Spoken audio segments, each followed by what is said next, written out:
have with us today as our featured speakers, Judi Smith and Kristen Mihaljevic. And I will do proper introductions to both Kristen and Judi in just a moment. But before we jump in and get a chance to hear from these two outstanding nonprofit and plan giving leaders, we want to ask all of you that are joining us today, would you please, let's get the chat box going as we get started. And would you please jump in and in the chat box, introduce yourself, let us know which organization, nonprofit you're representing today. And would you put in the chat box anything in particular that you would love to learn today or to take away from our session about how you can grow a nonprofit for your organization or build an existing nonprofit. And we're looking forward to hearing and seeing the chat box light up. As we get started, I want to remind everyone that we are going to record today's session. And so my colleague Christals is going to start recording because we want to be able to share this out with folks who are not able to attend today. And I want to remind everyone that today's session is a part of a larger initiative that Innovia has been excited to launch around our 5% transfer of wealth campaign.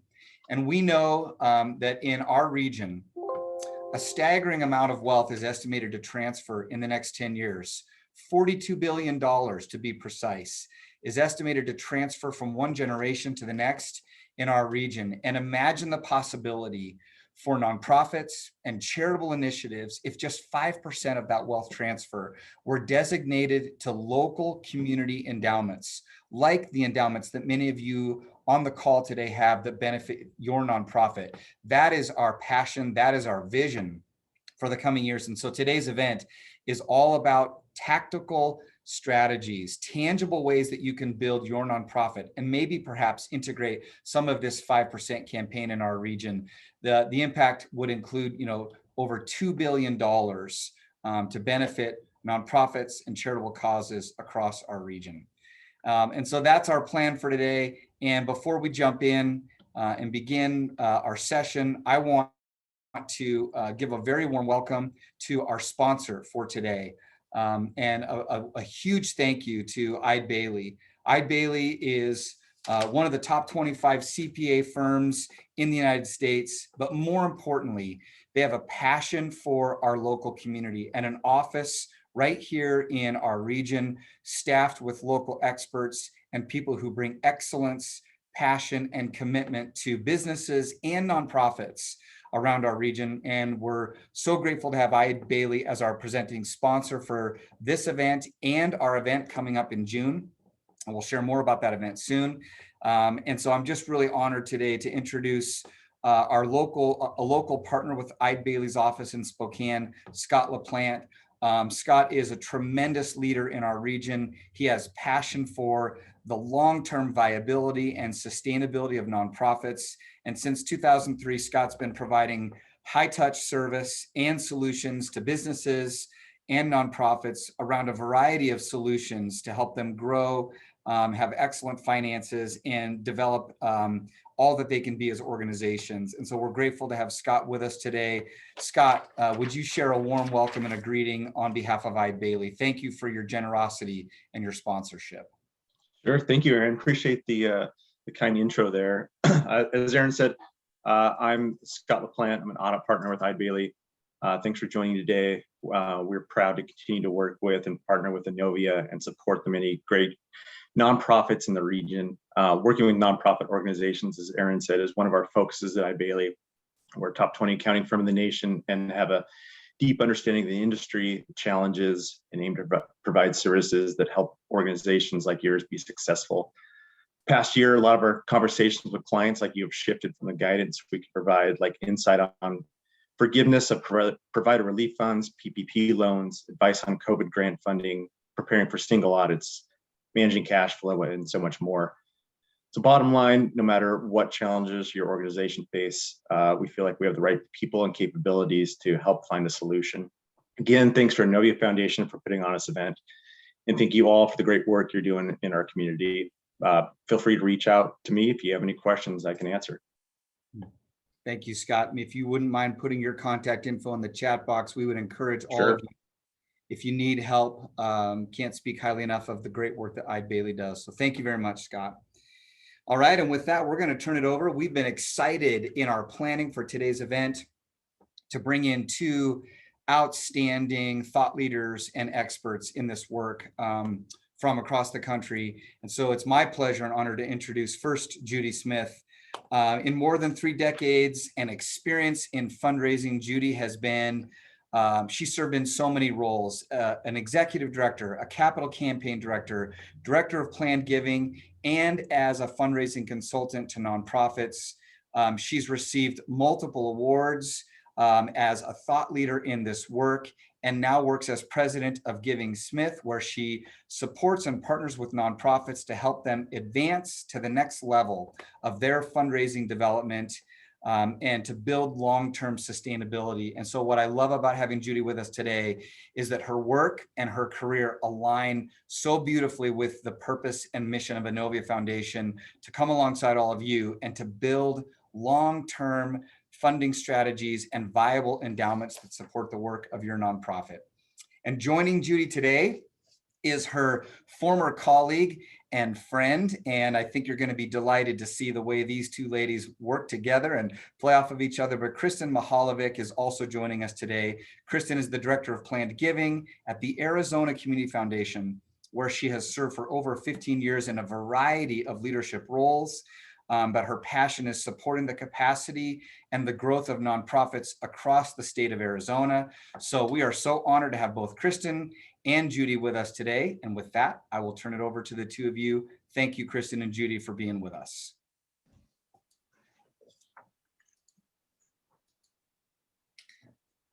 Good.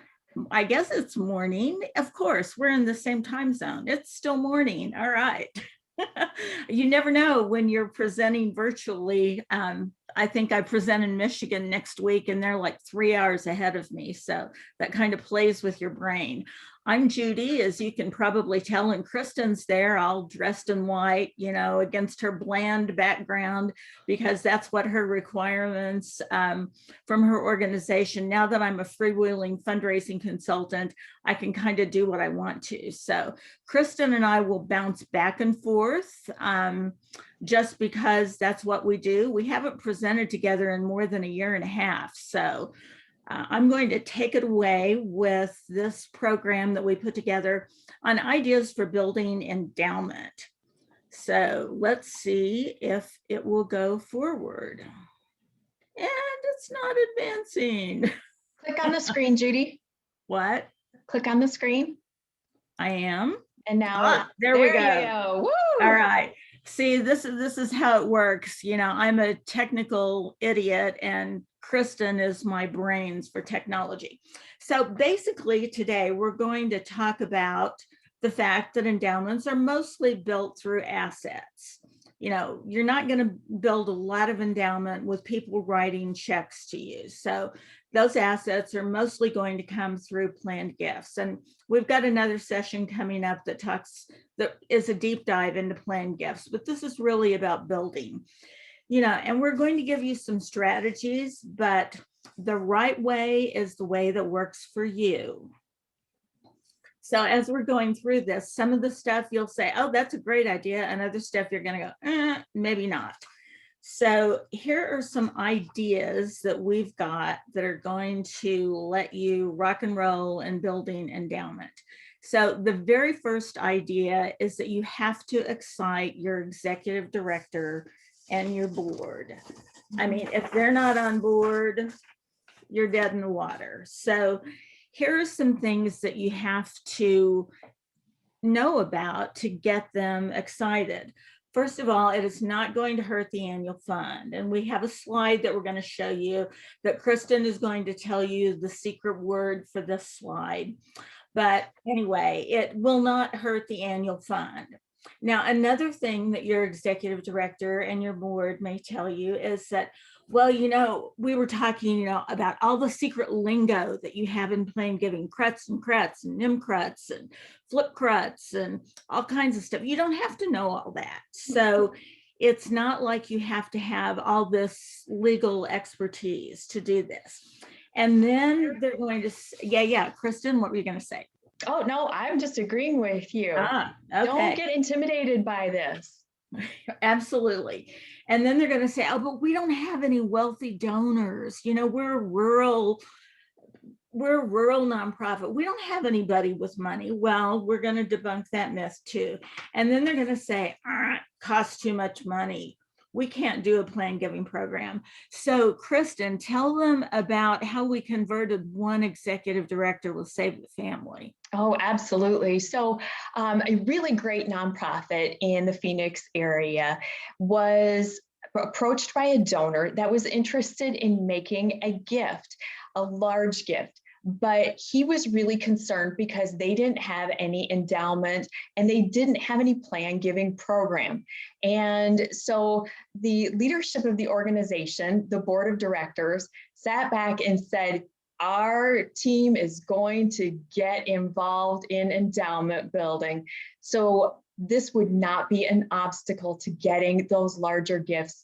And we can tell you, and I'm sure Aaron and Chris at Innovia will also tell you, they're hearing more donors that are interested in learning about nonprofits and if they have an endowment and a future plan for sustainability. Okay. Now we're going to let you in on the secret slide. Kristen, what do we call the slide? Okay, so we call this the tattoo slide. And one day when Judi and I were presenting, my goal is always to get Judi to laugh.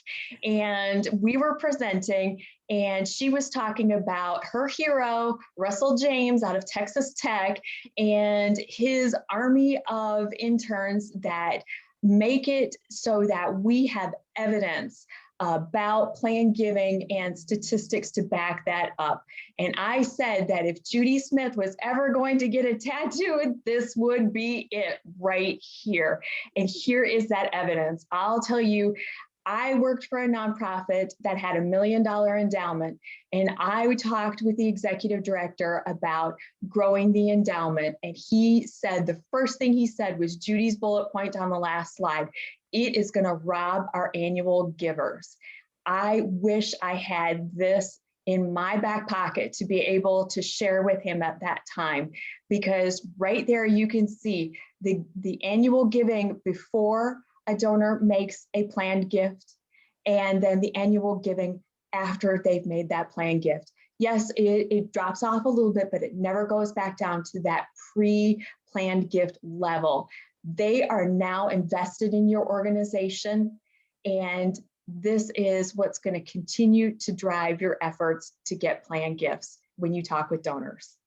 And just to add some ammunition, as if Russell James is not enough ammunition, Giving USA just released, like within the last couple of weeks, a study, a report on planned giving, which is kind of cool because, you know, ever since the estate tax went away, basically went away for the real world, if you don't have 23.4 million in assets to exclude, Giving USA has not been very forthcoming about those people who are actually making planned gifts. So they released a study, and in their study, they found that 45% of the people who made a planned gift continue or raise their annual gift to the nonprofit, and 47% stayed the same.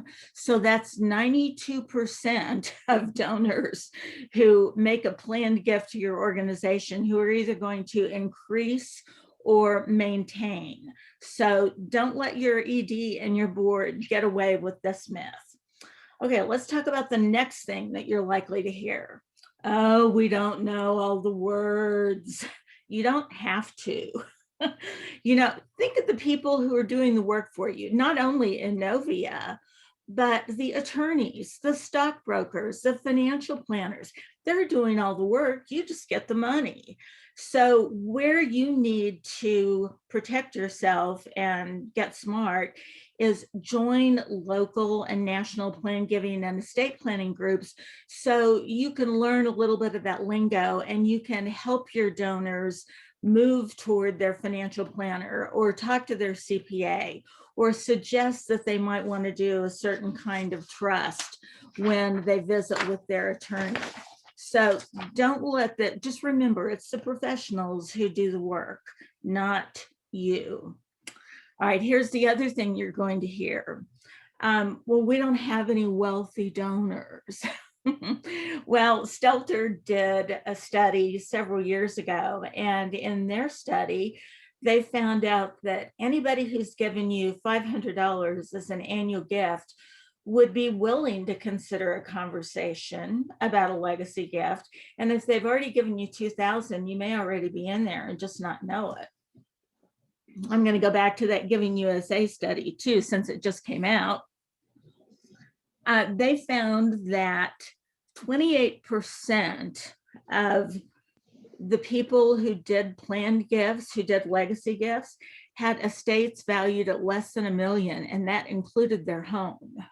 Now, when you think about what real estate has done, at least in Arizona, don't know about Eastern Washington and Western Idaho, but I'm sure that real estate has gone up. So think of that, 28% of the planned giving donors had estates less than $1 million, including their home. The other thing to look at, if you just want to run some numbers on your own, 78% of legacy donors had been donors for 20 years or more. So however far back your database goes, look for those faithful donors. It's not so much about the dollar amount as it is about their continuing support. And here's the last one that we're going to cover today. Oh, it costs too much money. Guys, you already have the resources. You do a newsletter, you're on social media, you produce an annual report. Budget enough money to educate your staff and your board and rock and roll with it. It does not have to cost money. Use what you have. And once you get those people, you're going to want to steward them. So what do they want, Kristen? Well, they don't want more junk. Don't give them a plaque. Don't give No them, coffee even if mugs. it's cute and it's made by, you know, the kids in your organization, no mugs, nothing like that. I like, quite simply, that beautiful lapel pin. Maybe it's your logo, something symbolic of your organization, something that when they show up at one of your events, somebody else will walk up to them and say, hey, what's that about? And they can share with them, I'm part of the Legacy Society. So don't give them more junk, maybe a lapel pin, that's it. Yeah, in fact, one of my favorite lapel pins, I worked with a food bank in Illinois, and they had a legacy society, and their lapel pin was a plate with a bite out of it. You know, like take a bite out of hunger. I love that. And of course, you know, it didn't say anything. It was just a plate with a bite out of it. But that was a great lapel pin that they came up with for their organization. So again, find something that works for you. Okay, here's your second idea. You have to have a champion. And your champion has to have some very important criteria. It needs to be a volunteer. It will not work if it's another staff member because staff members get squelched. So it has to be a volunteer. Your volunteer has to be influential, not only with your board, but in the community. This person also has to have made a legacy commitment to you. And this person must be willing to commit the time and have the capability to talk to others about making a commitment. Now, if you want some more detail, you can email me after this is over and I can send you some other criteria that you can customize into your own job description. But basically, that's it. You have to have a champion because this champion will be your advocate with the board, with the executive director in the community. So really important. Hey, Judi, this is Aaron. Can I ask you a question on that? Absolutely. And I'm sure others might be thinking it as well. I love that idea of a volunteer champion. And I know that you may get to this later in your slides, that sometimes matching gift challenges or ways of talking about endowment are received better by a board and by donors if they come from a volunteer who's already demonstrated that they've made that same commitment to the organization. Is that part of why that matters so much, that this person be a volunteer champion alongside of an executive director or a staff person within a nonprofit? I think it's just because boards and we have the matching gift stuff later on, but I think it's because if it's another staff member, they're subject to the whims and the moods of the executive director, and the executive director is subject to the whims and moods of the board. So that's why it's so important that it be an influential volunteer who basically has put his money where his mouth is, already made the gift and willing to commit the time to talk to others. So I hope that answers the question. Now, once you get that person, you want to create a volunteer committee. And I want to keep it small. And part of the reason I want to keep it small is because I don't want them to have a chance to hide. So if you have 12 people on your committee, you're never going to get all 12 of them together at once. If you have 3 or 4, then they feel like, whatever they're doing is really important. And you have to make sure that you educate them, that they are knowledgeable about your organization, and they have enough knowledge about planned gifts to go talk to people. But they're also going to know people.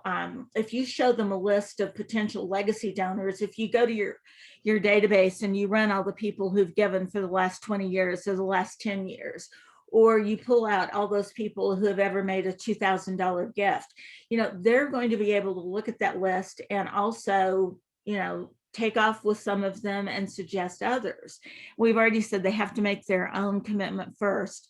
And as they advance and, work as a committee and they start bringing people in, you're going to want to turn them to set your endowment goals. And Kristen or I, either one, can send you, if you want a white paper on how to set endowment goals, we can help you with that. But you also want them to talk about the structure of your legacy society, because they're the ones who are really recruiting those, and figure out who's the best person to talk to. So if you think volunteers can't do it, you're wrong. And you can work with an all volunteer committee. And the story that I have to tell you here is Optimist International is a service organization. And when I was executive director, I had an all volunteer across the whole United States plan giving committee, because we had different districts, and each one of them, got individual training. They had to make their own commitment first, but then they talked to the people in their areas. And about 10 years after I left Optimist International, I got a phone call from one of the volunteers that I had trained, who was all excited because somebody that he had worked with had, let's say, his planned gift had matured. He had moved on, and all of a sudden they were in receipt of $1 million legacy gift that they had no idea that they were going to get. So you can do it with a volunteer committee, and you just have to nurture them, give them the tools, give them the training, and they'll surprise you sometime. Kristen? Judi, I want to ask you really quick. Do you have any statistics? Obviously, Optimist International didn't know about this planned gift. Right. What would you say for every planned gift that you know about? How many others are there out there that you don't know about? Well, that's an excellent question. There's a book out, and I can't remember what the name of it is, but it shows an iceberg where you have the tip of the iceberg and then everything else is underwater. I would say that most organizations with really, really well-defined planned giving programs probably know about 25% of the gifts that they're going to get. But when you're just starting out, it could be like maybe 10%. That's part of why you want to have a legacy society, is to move people toward acknowledging that they've done that. So did that answer your question? I mean, I haven't seen anything that's valid, but I would agree with that. It depends on how how well defined and how well established your program is. The younger your program, the less they're going to tell you, quite frankly. Okay, so create awareness, and that goes exactly into where we're going. I worked with a Unitarian church in Alton, Illinois, and I was helping them build an endowment, a legacy program. And I'll never forget the conversation I had with the minister when he was at the bedside of one of his congregants. And admittedly, she had been sick throughout most of this campaign to build legacy. But she was telling him about how when she passed on, her money was going to go to the Salvation Army and the Girl Scouts. And here, the Salvation Army and the Girl Scouts were not at her bedside. He was, but nothing was going to go to the congregation. So you have to let them know that you're in the business. And Kristen, tell them some of the easy ways to do this. Oh, this is so easy. This goes back to you don't need a lot of money. And so some of the things, have you ever put something at the bottom of your signature about a fundraising event that you got coming up? Well, this is the same thing. How about putting on something in your signature about ask me about your estate plans, or making a gift through your estate plans, or making a planned gift. Very simply adding that to your signature. Everybody does buck slips, whether it's a buck slip in a mailing, or even if you're at your fundraising event and the table captain passes out all of the envelopes. How about having a box on there about if they're interested in learning more about making a planned gift and speaking with somebody from your organization. Your website is going to be that first place that people check. Maybe 10 years ago, we would have said that seniors aren't really going to go there first. That is not the case anymore. They're just as savvy and just as happy to go visit your website. So make sure that's up to date. And be sure, especially when you get that dedicated volunteer, your champion, that is the first person that you're going to share a testimonial on in your newsletter, on your website, that type of thing. Maybe you highlight them on social media so that some of the people that follow your organization will start to see, hey, look at this person that we know has made a planned gift. So again, really easy, cheap ways that you can start promoting this, because you are not going to get the awareness of and people making the gifts if they don't know. A couple of other things, don't forget to list and acknowledge your Legacy Society members at your event. Have them stand up. Maybe when they check in, if you give them a name tag, how about one of those ribbons that says Legacy Society member? Some people might not notice the lapel pin, but they'll definitely notice the ribbon of Legacy Society. We use those at the Arizona Community Foundation, cheap and easy. And again, remind them to wear their lapel pin. Maybe if they come in, maybe you do a raffle or a drawing or something like that, but remind everybody to continue to show their support for your organization and making a planned gift. And I'm going to bounce back to that first bullet where I've got use common language, not technical terms. Try to think, if you were explaining why your grandmother might want to do this and you're talking to your grandmother, think about the words that you would use there. And I'm going to turn again to Russell James, my hero. If you Google words that work, he has a slide share that you can download that's free. And it talks all about, use family words, use common language. You don't want them to be put off by legal terms. You want to use friendly family language. So go find Russell James's words that work. Okay, once you've got some of these donors, obviously you have to take care of them. Just some things to remember. Kristen's already told you they don't want stuff, and she's talked about recognizing them. But I would say keep them separate from, that doesn't mean you can't invite them to your major donor group, but they need to be their own group. Let's say that you have a gala that's at night. Some of these people no longer go out at night. So think about daytime events. I know in Phoenix, we have to think about traffic patterns because you don't want to have them driving on the freeways in rush hour. So, you might want to do a brunch at 10 o'clock, or you might want to do, something at 2 in the afternoon, where they're not, in a huge traffic pattern. But do invite them, but keep in mind what they want is access, attention, information, a chance to interact with whatever your mission is doing, and a chance to get to know the organization better. And you want that too, because you want to keep them engaged so you continue to be in their plans. And Kristen, what are we going to tell them about the Yavapai Humane Society? Sure. I want to add to that just really quick. You know what people really like is a behind the scenes tour. So if you have an opportunity, maybe a special exhibit opening or a special speaker, maybe having inviting these people, your Legacy Society members, for their own special tour or time or something like that, if that is what your organization works in. Now, when it comes to stewarding these donors, again, don't give them stuff they don't want it. But if you fail to steward them, what happened to the Yavapai Humane Society will happen to you. Now, they are a fantastic organization in Yavapai County, Arizona, commonly recognized as Prescott, the original capital of Arizona.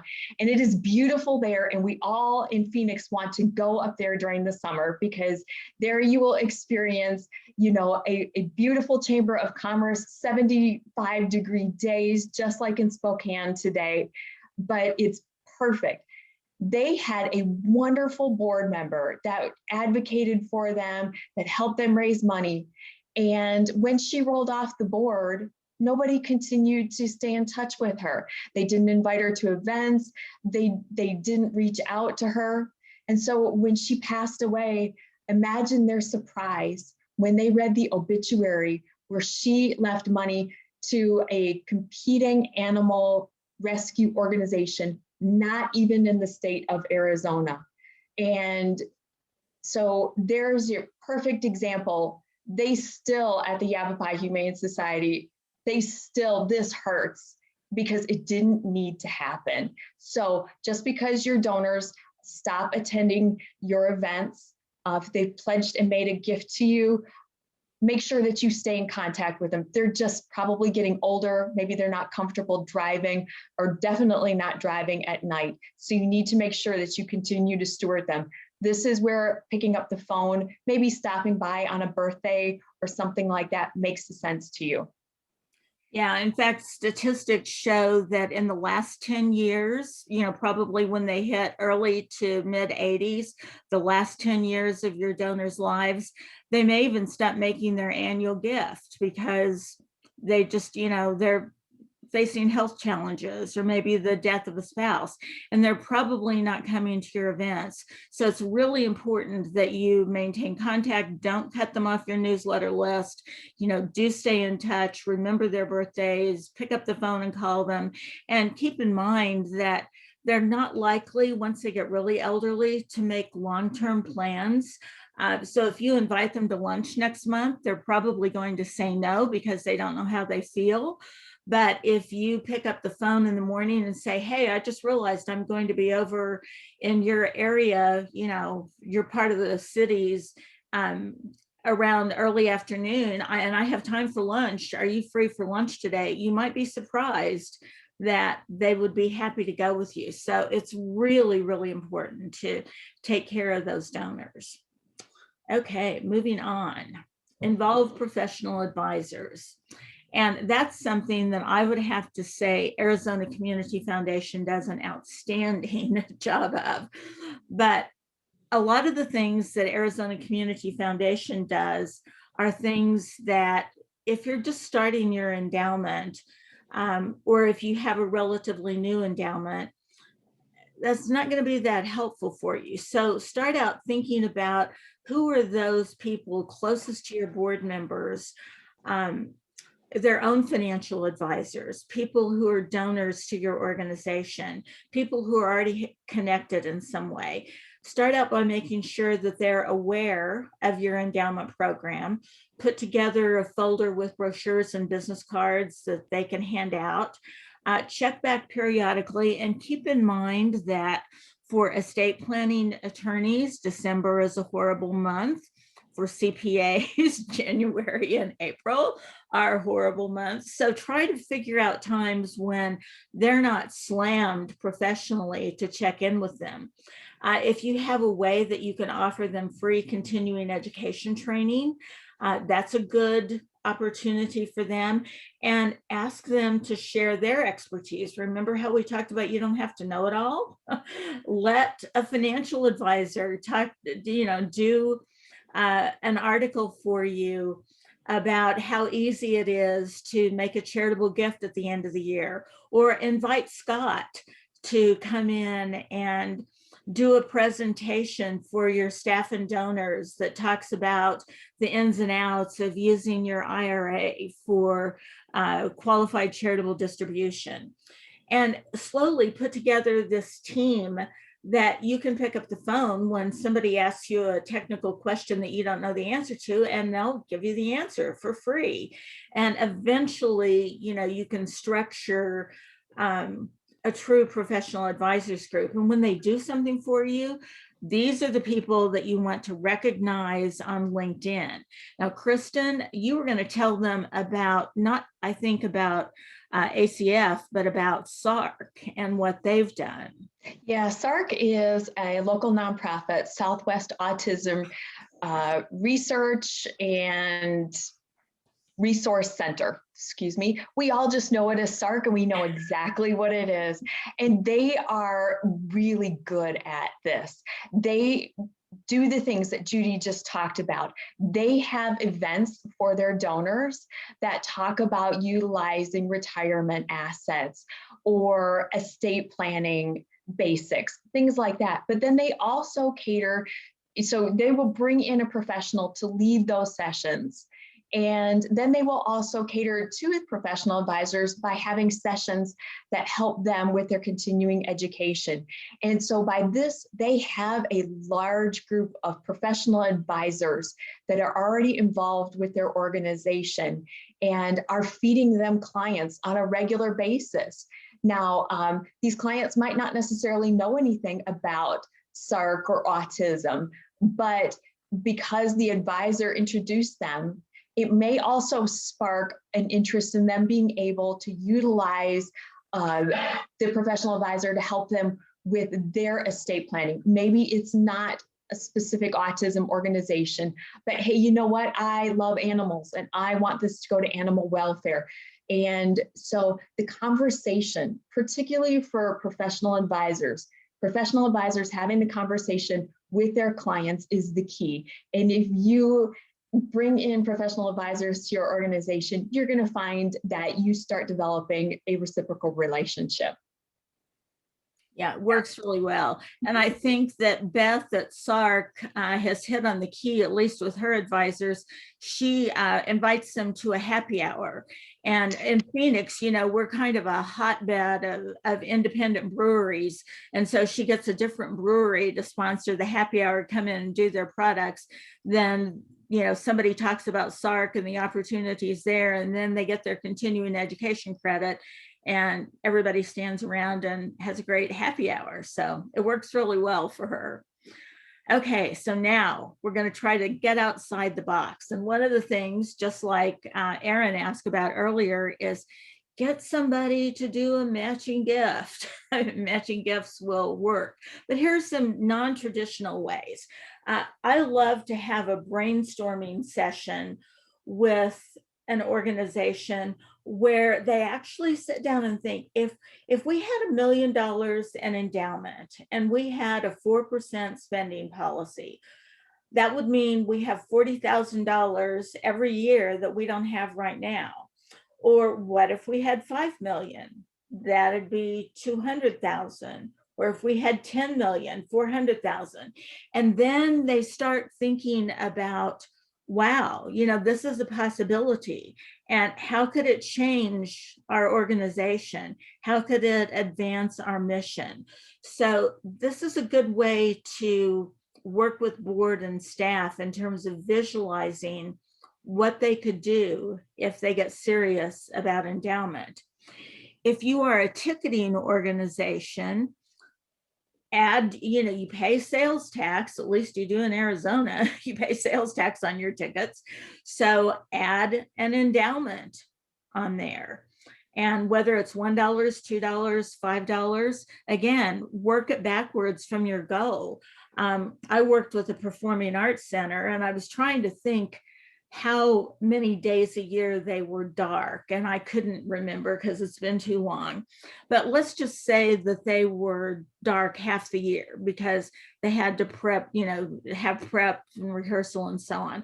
So if they had performances 180 days of the year, and they were a 1,200 seat auditorium, and they added $1, which is what they did. They added $1 to every ticket for endowment. I mean, they got up to $1 million in no time.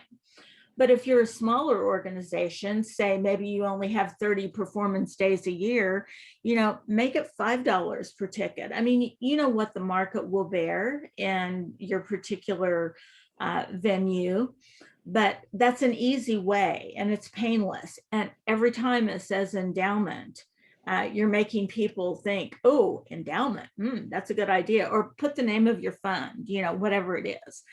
As you start out with endowment, you're going to make your endowment unrestricted.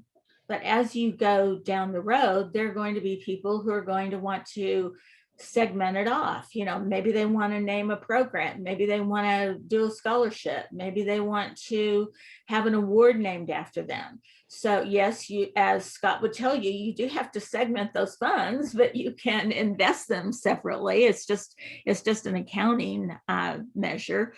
And think about what it would take to start letting people name endowments. And again, if you're going to bring in a speaker, maybe you want 125,000, so you've got 5,000 or so to play with.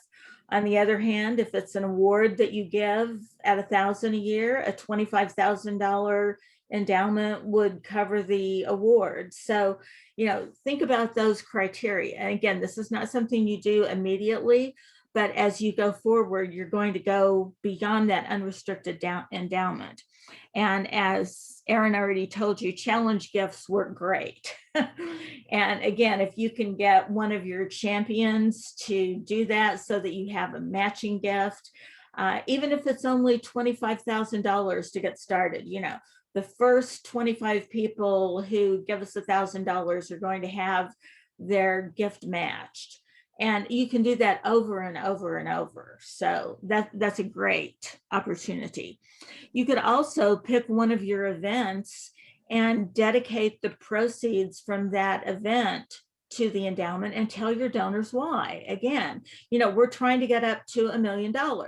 And when we get $1 million, we're going to have $40,000 every year that we didn't have before. And when we get that $40,000, this is the impact it's going to have. This is what we're going to do with it. So this is what we hope we've told you today. And I think we did leave enough time for questions, but it doesn't have to be hard. Just rock and roll with this. Get your executive director and your board excited, overcome all those objections, find your champion, put together your little committee so that they can't hide and they're all working together. Create general awareness with the tools that you already have. Once you get those legacy donors, take care of them. Involve your professional advisors and think outside the box. And here's my favorite logo of all time, Nike's Just Do It. Outstanding. So here's how you can reach us. And I think we probably have some questions in the chat. So somebody ask us those questions. So I'll jump in real quickly here and curate a couple of these questions. But one question before we pivot away. Judi and Kristen, you've talked so compellingly about why endowments matter. Kristen, as a 15-year community foundation professional, as we jump to one of our first questions, would you just start off with why are community foundations such a natural partner to help nonprofits by hosting a local endowment? Okay, so community foundations, because we support all nonprofits. We have donors coming to us from all areas, and what we do is we are putting money out in the community to all nonprofits. We have that large network of professional advisors, and the majority of the legacy gifts that we get, or any of our donors that come to us, usually come to us through their professional advisor. Again, that CPA, that financial advisor, that estate planning attorney. And so we have a lot of people coming to us. And so when we also are looked at as being that authority in the community statewide here in Arizona, and we have affiliates throughout the state. So nonprofits already recognize what we're doing in the community, and there is a level of trust that they have with us. And we take care of the accounting for you so that this doesn't fall on your CFO, because Judi and I will tell you, when you start talking about endowment building, the first one that's going to throw up their hand and want to stay away from this is going to be your CFO. And so we make it easy for you. We take care of all of that on the back side. And the investment as well. Oh, absolutely, yeah, yes. If that's something, if you have a small board with no investment expertise, the community foundation can handle that piece of it as well. Yeah. Thank you very much. All right, folks, we're going to have Judi stop sharing the screen, and we've got a question in the chat box from Julie Johnson. A great question, Julie. Thank you for that. Ladies, would you talk to us about any advice or expertise when you have donors who prefer to remain anonymous to protect their privacy, especially around planned giving? Any recommendations for assuring that privacy while also stewarding that relationship with that donor? Sure. Do you want to take that one, Kristen, or do you want me? Well, I'll tell you right off the bat, we see more and more donors that are going that way, that do want to remain anonymous. What they don't want is they don't want more solicitations. And so there's your first reason as a nonprofit to respect their wishes about being anonymous, because if somebody else sees that Sally Jones has left you a planned gift, they're going to go solicit her too. And so you don't want to lose traction with your donors. You also don't want to upset them. They may not have talked about this maybe with family. This family dynamics also play a role in this. So it's always good if your donor has a preference to be anonymous, respect that. That's the smartest thing that you can do. And they may choose to be oblique. I'm not going to remember the name of this particular foundation, but I had a donor tell me, in fact, when I was at the community foundation, he had made a gift to one of the historically Black colleges and universities.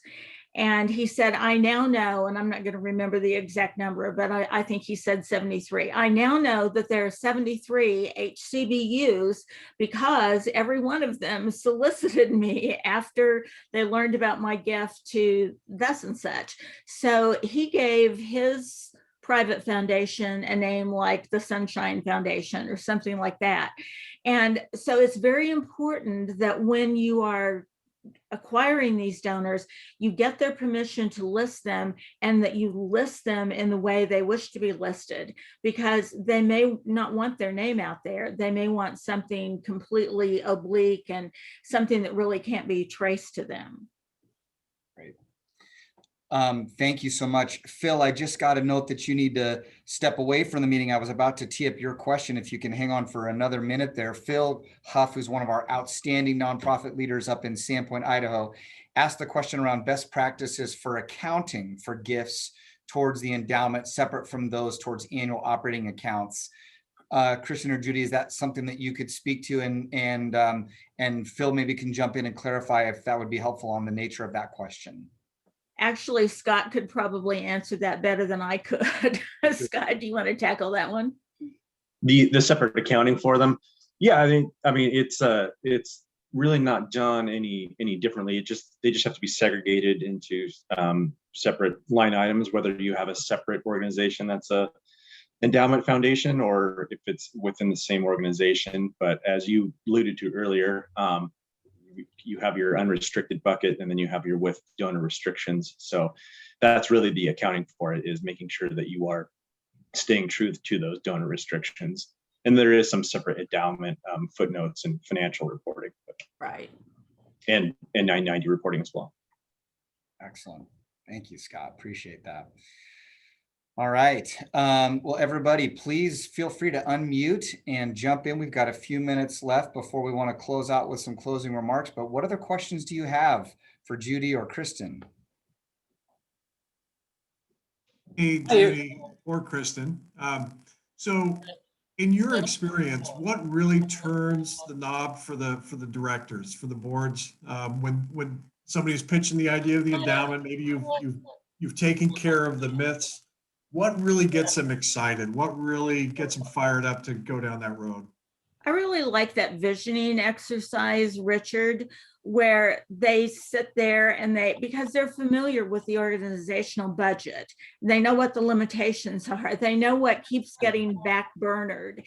And if you can help them realize, and I don't know, I should have checked to see what Inovia's spending policy is for your endowments, but I'll just use 4% because that's pretty safe. It's 5? No, it's okay. 4. Yeah. It's 4. Okay. So, if you can get them to realize, if we had $40,000 more every year, what would that mean to us? Could we open another center? Could we hire a staff member that would allow us to do this? What's the impact on the mission? And then grow that, well, what if we had 5 million? Once they start getting into realizing what the possibilities are, I think that's probably, and you've overcome the objections, I think that's probably the biggest thing that moves the needle that I've found. What do you think, Kristen? I always like it when an organization receives a gift from an estate that maybe they weren't expecting.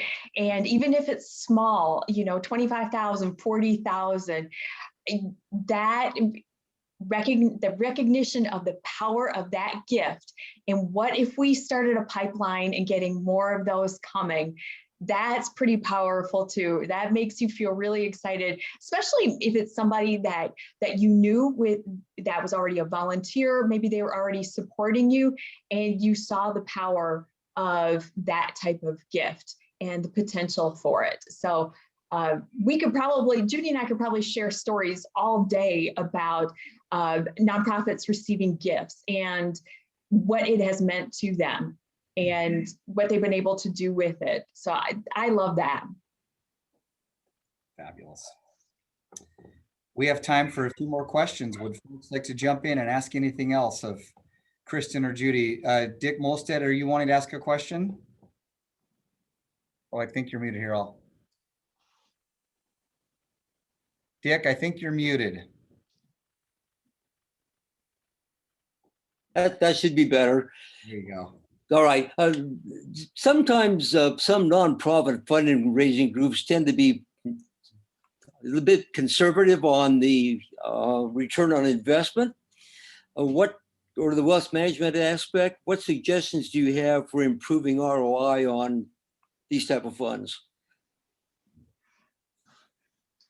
I'm not an investment manager. I'm a fundraiser. I would probably turn to my local community foundation and seek their advice because they work with the professionals in the field. Erin, anything you want to throw in there on that? Go ahead, PJ. Why don't you jump in on that question? Yeah, I want to jump in because I think that a lot of them, when they realize the economies of scale they can get by pooling their investments, they can get a much more diversification and just a better overall return. There are people who volunteer their time and expertise for community foundations that wouldn't be able to do it for an individual nonprofit because we're working with a much larger sum. And I just posted in the chat because I'm so amazed and thrilled to see our most recent returns. Not conservative. We had a 49.5% return. That's not a typo. For 12 months ending 3/31 for our newest pool, our ESG, environmental, social, and governance pool. It's like our socially responsible pool. Those returns are just outstanding. We never had those opportunities before, but we're working with some professionals that are guiding us in that. And they're saying, you've got to take risks. Over the last 6 months, there were 2 months where our funds lost money, but there was 1 month where in that single month, there was over 8% return. So you just have to be able to tolerate the risk, know that we're going for the long run, and keep your focus on the 7 to 10 year returns per annum, rather than what happens in a day or a week or what happens in the media. Yeah, I mean, an endowment is forever. So your time horizon is limitless. So if you have donors who are buffeted by the ups and downs of the market, you know, who have the little ticker tape running across the bottom of their screen, they're not going to be your best endowment prospects, most likely. We seem to have a problem with our nonprofit fund holders that they're so risk adverse. They choose our safest investment pool, and then they're not happy when they don't get to see any returns coming. And so what we try to impress upon them is, you know, as Judi said, this is about endowment. You're partnering with us on investment management. We're here to help you with that.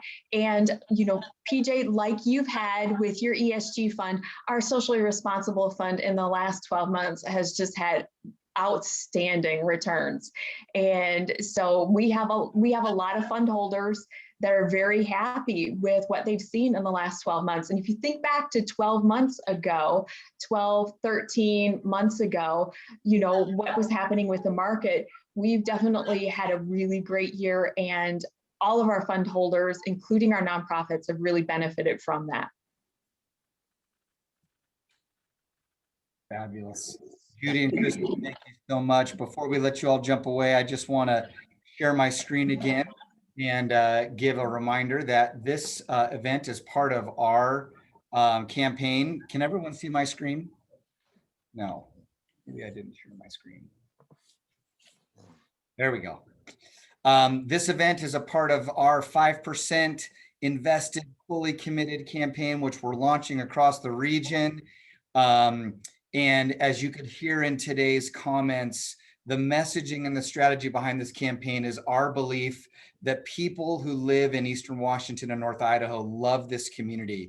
They believe in you and in your nonprofit, and they believe in the opportunity to build endowments that will create long-term sustainability. And so if you have not already taken advantage of the 5% campaign material, I've put up here the messaging strategy behind that.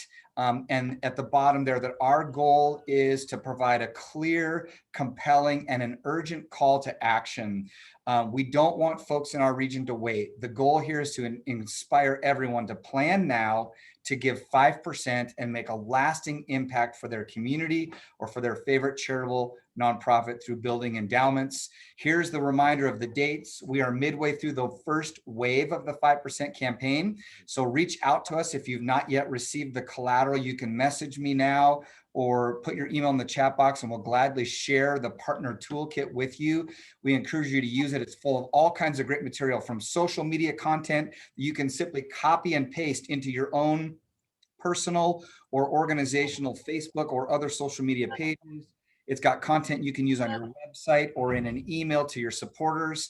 And then, of course, share this with the professional advisors, your donors, your board members, and others, and then provide feedback. As we move through this first wave, we really want your feedback. What's working? How is the messaging being received? And then finally, please join us on June the 2nd. We'll have Judi Smith back with us, and we're going to take a deeper dive into charitable gift planning strategies. So don't miss our upcoming June 2nd in our endowment building workshop. And with that, We want to close out and thank everyone for joining us today. We appreciate your time. We appreciate all that you do to enrich our region and to invest in vibrant and sustainable communities across Eastern Washington and North Idaho. A huge thank you to Scott Laplante and Ide Bailey. We are grateful for your sponsorship, your generosity, and your partnership. And thank you so much, Judi and Kristen. That was outstanding. We'll be sharing the slides out from our presentation today, as well as the recording. And please reach out to any of us on the Innovia team if you have questions or need anything else. Have a great day, everyone.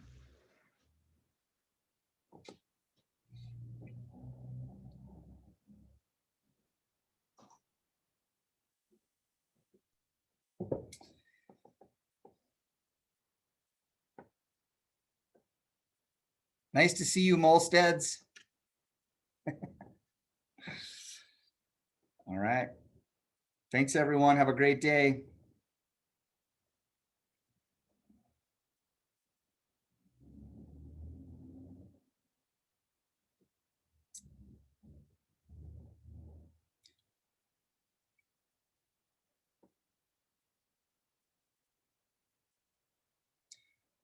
Chris, I'm not sure if I stop the recording, if it will download to my computer, or if you want to do that from yours, just to make sure we capture that.